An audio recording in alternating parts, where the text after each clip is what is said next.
Yan guys, samahan niya ako guys, mapunta tayo sa bukid. At oras na para asikasuhin natin yung ating mga alaga. Mag-alas 4:30 na ng hapon, madilim na. Maulan dito ngayon sa lugar namin guys. So yan po, pakita nyo po yan, tanim ng mga palay, danawa na po yan, palayan. Bukid po ito ng ating lugar. Pero sanay man tayo sa bukid, sanay tayong trabaho sa bukid. Hindi lang, dapat mag-ingat lang tayo kasi siyempre pag sa bukid ka, may mga obra, may mga nakakatakot din na dapat iwasan. Pero ang mga kubra naman sa ahas, takot man yan sa ingay. So pansin mo guys, nakasuot tayo ng buta panlaban sa kubra. Yan. Hindi pwede nakatinilas lang kasi pag naapakan mo yan, pumapalo. Nilalakad lang to guys, mga 35 minutes.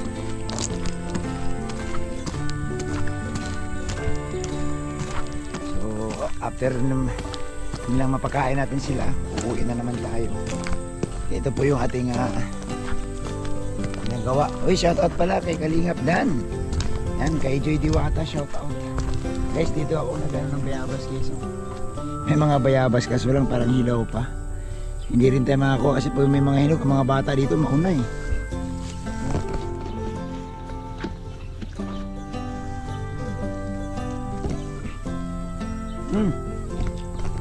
Tsamba, hinog.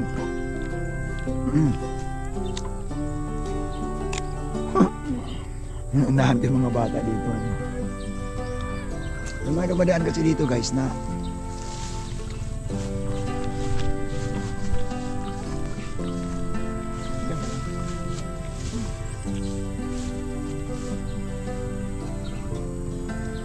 sarap na kain nila kong bayabas. Tagal ko na dito dumadaan. So yung mga may tinatandaan ako, pagbalik ko wala na kasi yung mga estudyante pag nadaan dito na mamayabas din. Mabuti ngayon ako nakachamba ko.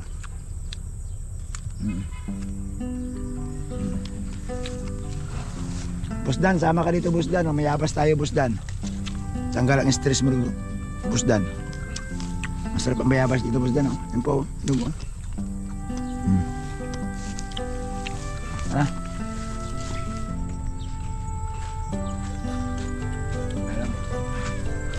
Busdan, mamayabas tayo dito. Busdan, sama ka sa akin minsan. Busdan, para mawala ang stress ng Busdan, sama ka sa akin. Okay.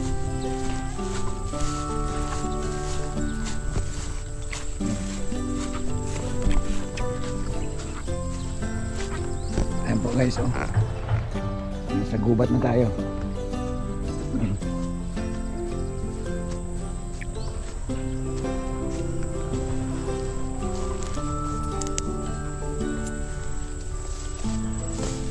So dito kami nadaan guys, punta doon sa bukid. Araw-araw dito ako nadaan. May daanan man dito. Yan, para lang maka shortcut. Minsan nakakuha din ako dito ng nyug, panggata, kasi mga nahuhulog dyan. Hindi man bawal kunin pag nahulog. Ang bawal lang guys pag yung akatin mo, bawal. Pero pag manguha ka lang, dalawa, isa, panggata mo sa langka, yan. Dalhin ko si Kalingap Dan dito para hindi siya ma-stress. At saka si Joy guys, dalhin ko si Joy sa resort sa Ilog, kung saan madalas naglalabas si Beyonce. Pwede siya maligo doon para hindi siya ma-stress. Ayan guys, oh. So dito ako nadaan, napunta doon. Yan, oh, may langka. May langka guys, oh. Hala, swerte kayo lang may. Uy, ang dami pala, oh. Daming langka, oh. Ayan.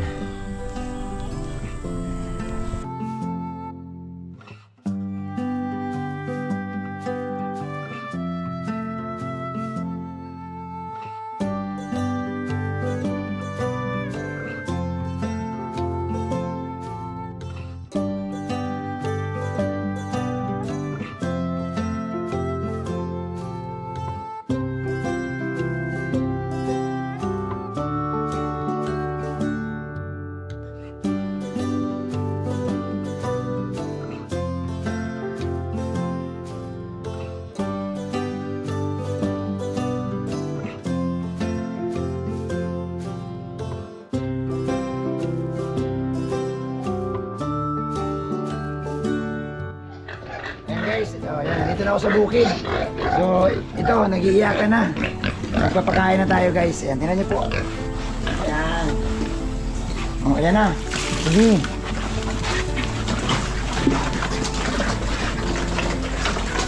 Ayan po ang pagpapakain guys. Talagang nag-aagawan sila. Ayan. Ayan po ang ating pinagkakaabalahan. Bakit ba ako tahimik? Bakit ba ako nag-upload? Dito ako guys, nakapokus. Ayan.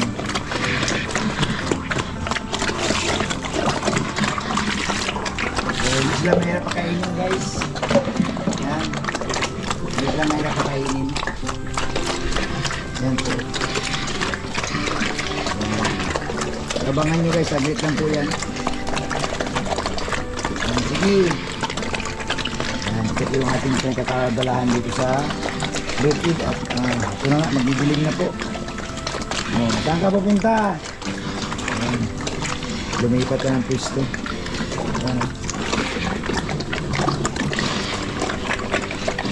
Ayan. So, sa mga nagtatanong, ayan, ito po ay mag-2 months pa lang ngayon.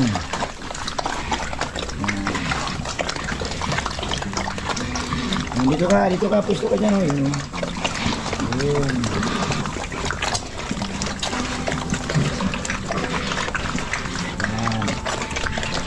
So, tsagaan lang talaga no, pag ganitong trabaho kasi masarap lang sa pakiramdam dahil pinapawisan ka. Ito nga, dapat pag ganito ka nakagwantis ka, siyempre ingatan mo rin guys yung alaga mo na hindi mawaan. Kumbaga yung kalinisan pa din, pairalin dito. Kasi siyempre maingat tayo dahil alam naman natin ang pag-aalaga. Pag galing ka sa labas, dapat malinis ka, gag-gloves ka. Kung nagpakain na, lalo sa pagpapakain guys. So yan po ang ating pinagkakaabalahan. Kaya Kalingap Dan, pag stress ka, sama ka sa akin dito kung kaya mo itong ganito. Yan. So, maayos naman. Malakas silang kumain. Yan po. Ayan na. Yan ang isa guys. Pumupwisto na siya. Ba't ka pumwisto na dyan? Yan ang ugali niyan eh. Pag nabusog yan siya, pupwisto. Susunod dyan. Ito na hili-hilira sila dyan mamaya. Pag wala na pong laman yan, pupwisto yan sila dito. Yan. So ito po ay 6 na piraso po itong ating patiners. Tawag yan patiners, yung palakihin. Pag nag 100 kilos siya, i-dispatcha na po natin yan. Para may pambayad na rin po tayo sa bahog. Siyempre yung ating bahog guys, uutangin natin sa supplier. Pag nagbinta na, babayaran. So yan po sila. Ano nyo, pwesto na dahil busog na eh. Yan. Pwesto ka lang ha. Pwesto ka, huwag kang malikot. Yan, huwag kang malikot. So nakakatulong ito guys. Yan, nakakatulong ito. Lalo na kung stress ka, may marami kang buzzer. Dito ako guys, nawala buzzer ko dito. Joke. Pero nakakatulong siya dahil exercise na rin. Lalo tayo medyo nagkakaedad na. So, hindi naman maganda na puro na lang tayo puyat, puro tayo upo sa upuan. Mas mainam na po yung ganito. Tinan nyo sila. Ayan. Ayan po, nakapwisto na po sila. Ayan. So abangan nyo guys kasi papwisto din yung isa yan mamaya. Ililira yan sila pag nabusog na. Ayan.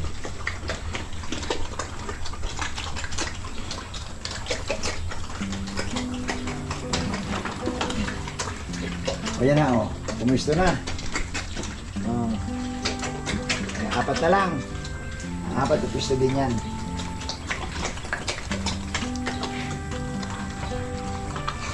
So ang sekreto dito guys, sa totoo lang sa pag-aalaga ng baboy dapat malinis ang iyong pag-aalaga. Sagana sa tubig kasi ang baboy mainit ang katawan nila so dapat 3 times a day sila naliligo. Lalo na pag tag-araw. Pero pag tag-ulan naman, kahit na once a day lang, basta malamig ang panahon. Pero pag ang panahon guys sobrang init, naku, kailangan talaga 3 beses at 4 na beses sila basahin. So, ano po, ingat din po sa pag-aalaga kasi ang baboy na heat stroke din sila. Tapos na kayo. Ayun. So mamaya guys, no, may papakita ko sa inyo. Ito yung alaga namin na ang pangalan nito ay si Rufa. Ito ay ating planong gagawing inahin. So, si Rufa po ang tawag. So ito na po. Guys, ito si Rufa. Rops! Yan, Rufa! Dito ka nga. So ito guys, napakabait nito. Ito 6 months. Pag nag 7 months, pasasampahan na po. Pasasampahan na po yan. So, mabait naman to, no? Napaka-amo nito, no? Siyempre, inalagaan natin siya. Ayan.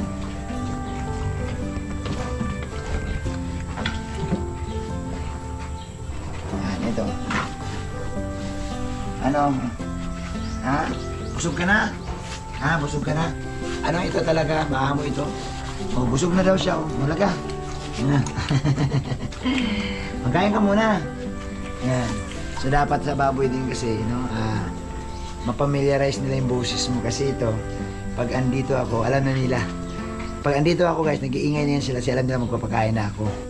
Tapos, siyempre ang baboy dapat sanayin ninyo hindi magulatin, hindi takot sa inyo, no? Lalo na kung ikaw yung nag-aalaga. So ito, ito, katunayan nyo. Sinasakyan ko. So, pwede doon, kinakabayuhan ko ito guys, sinasakyan ko. Dito na natatapos. Sige na, pahinga na. Sige na. Busog ka naman higa na, higa. Mabait dito sobra. Basta alagaan mo lang, malambing sila. Masimasin mo lang yung kanilang katawan. Sige na. Bye-bye. Matulog ka na pagkatapos na kumain ka na, busog ka naman So ito yung ating alaga. So ito, gagawin natin itong inahin, no? Sa sampahan nito. Ngayon ay 6 months pa lang ito, ang edad nito. Pagdating ng 7 months, pwede na siyang pasampahan. Kasi yun po yung tama talagang edad ng baboy. Kasi kung pasampahan mo siya ng maaga guys, mahirap kasi magiging pilit ang baboy at may tendency guys, parang pag hindi pa sila handa, sulitin mo lang, hindi maganda yung pagpapadidi nila pag nagkaanak sila, hindi ganun kasagana. Ano ba ka? Buhatin na kita, sige ka. Saan ka pupunta? So ganito lang siya. Pag nasampahan ito, ilalagay na ito sa paruwing pin. Sa ngayon, ganito muna. So ang sikreto nito, no? Total ang sikreto talaga guys para ang baboy ninyo maamo. Dapat lagi nyo siyang kinakausap. Totoo yun. Kinakausap, nilalapitan. Kasi ang mga baboy, likas sa kanila ang magpapakamot. Yan, no? Ginagayan mo yan guys. Yan, likas sa kanila at higa yan. Pag kinakamot sila, nahiga yan sila. Big. So ang pangalan nito, si Rufa. Sa susunod ko mga vlog, ipapakilala ko sa inyo ang iba, no? Si Rufa ito, ang susunod si Matit. Si Matit ang ating susunod ipakilala sa inyo. Sa ngayon, ito muna siya, no? Si Rufa ang ating magiging breeder na breed ito para sa mga biik, so mga piglet breeder ito, si Rufa. Kaya so sa mga gustong magtanong tungkol sa pag-aalaga, malaking bagay guys, no, sa mga lalo sa ating mga OFW na gustong magkaroon ng livelihood dito sa Pilipinas, try nyo po, no, ganitong pag-aalaga. Magtanong lang kayo dyan, comment kayo sa ating comment section guys, no? Tingnan nyo po siya. Yan, kung paano kalakihin yan. Halika dito. Ayan. Halika. Groups. Ano talaga, alagaan nyo lang, no? Kasi masasanay siya pag malambing kayo sa kanila, ganun din sila. Pero pakiramdam nila guys na nasaktan sila, siyempre ang mga alaga natin, tinan mo, nahiga na. Ang mga alaga natin, pag alam nilang nasaktan sila, lumalayo sa tao. Oh, wala na naman yan. Ay, grabe. Grabe naman, oh. Nabusog na, nagiga-iga na. Yan, oh. Asan dili mo? Oh, yan, oh. So, ilan ang dili ito? Buhay na buhay. 1, 2, 3, 4, 5, 6, 7, 14. 14 yung dili niya. So, pinipili naman natin ito guys pag gamitin ginahin. Dapat ang dili maayos. Buhay na buhay. Tapos, syempre yung lahi ng baboy. Tapos, sa pag-aalaga, mahalaga. May mga binibigay tayo ditong vitamins, pagkain na para talaga sa mga future inahin. So yan siya, ganun siya kalambing. Yung ibang inahin guys, mga ganito matapang, lumalayo sa tao. Pero ako kasi, kami ni Mrs. Pilit namin silang nilambing. Sa katagalan, natututo. Kung mapansin ninyo, ang mga baboy naman, mga aso, pag malapit ka sa kanila, malapit din sila sa iyo. So yan, ano mo, katunayan. Kita mo lang yan. O ano, lilitsunin ka na daw. Rupa. O Rupa, dito ka daw hiwa, ano. Ayaw yan, hindi yan natatakot. Si Rupa nang mabusog higa. Oh, ito, laki ng pata mo, oh. So yan lang po. So yun po ang ating maiksing video. Yan. Ito po ay pang-relax natin dito sa bukid. Kaya kung mapansin niyo kung wala tayong mga upload, wala tayong mga live, busy tayo. Busy tayo sa bukid, busy tayo sa dagat. Kung ano lang guys, basta importante, no? Katulad kagaya ngayon, no? Pawis tayo. Sa pakiramdam na pawisan ka morning at saka afternoon. Pagkatapos, maaga ako natutulog kasi sa pagod. Alas 9 pa lang, alas 8:30, yung mata ko pumipikit-pikit na. Kasi sa pagod, siyempre naglalakad ka malayo, pauwi. Pero happy naman kasi makita mo yung mga alaga mo. O, lalo ito sa kabila, oh. Tingnan mo yung kabila, guys. Yan. Tingnan mo ang kabila, oh. Nakahili-hilira na yan sila. Yan. At kung mapansin ninyo, ayan, oh, yung kanilang kainan, wala talagang tira dyan. So dapat, no, ito tip ko sa inyo guys, no, na mga alaga. Hindi po healthy sa isang baboy guys na palaging may tira ang kanilang kainan. Dapat yan simot. So magandang sign yan. Kasi kung may tira dyan, pwedeng langawin. At kung nilangaw yan, kakainin nila. After 1 hour o after 2 hours, kakain sila, makainin nila yung dumi. So mas mainam talaga, simot. Kagaya yan, no? Oh. Bebe, simot na ba? Kaya walang natira. Simot na simot. Oh, kulang pa. Siyempre bukas naman. So ganito po. Yan, sa mga nag-aalaga. Huwag niyo po kasing gawing pag-alaga na parang wala kayong ganang mag-asikaso. Dapat asikasuhin sila. Gaya nito. Ramdam niya nila na tinatapik-tapik, hinihimas-himas ang likod. O ano, may kulang. Nandito. May kulang pa.